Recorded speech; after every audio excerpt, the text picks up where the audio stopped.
നമുക്ക് ഇന്നത്തെ ദിവസം ഇത്രയും മുട്ട കിട്ടിയിട്ടുണ്ടേ.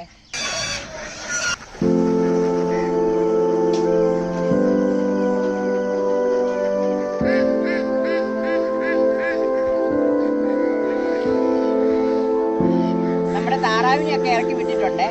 ഞാൻ ഉപ്പ് കൊടുക്കാൻ പോവുകയാണ്. അതുങ്ങൾ വരുന്നത് കാണാം. നമുക്ക് നന്ദൻ എന്ന് പറഞ്ഞ സാധനം ഉണങ്ങിയെടുത്തതാണ്. ഇതിന് ഉപ്പൊന്നുമില്ല.